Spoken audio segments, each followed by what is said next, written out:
sekarang ni kita ada lebih kurang 24 jam lagi untuk kita sampai ke pelabuhan Chittagong.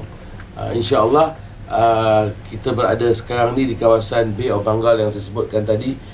Lautannya dalam dan kita tidak ada satu kapal pun yang lalu di sini. Ini tempat sunyi, hanya kapal flotilla ni saja yang berlabuh atau berlayar di kawasan ini. Dan insya-Allah kita akan sampai dalam masa 24 jam lagi. Setakat ini kita belum menerima sebarang kelulusan daripada pihak kerajaan Bangladesh untuk kita berlabuh, malah untuk mendapatkan visa on arrival.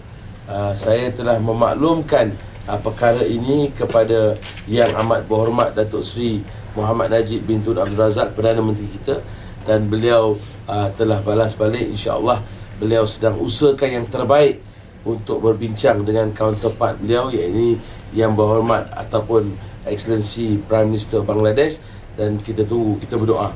Sekaligus saya sekali lagi merayu kepada seluruh rakyat Malaysia, 30 juta rakyat Malaysia, untuk mendoakan agar kami diperoleh kemudahan keselamatan perjalanan kami sehingga sampai ke bumi Bangladesh untuk mengulurkan bantuan ini, yang masih ada lebih kurang 1,600 tan di atas kapal ini, untuk kita agihkan kepada pelarian-pelarian etnik Rohingya daripada Mangdao dan Sitwi yang berada di, malah saya difahamkan, puluhan kem-kem di kawasan Teknaf, Chittagong dan sebagainya di situ.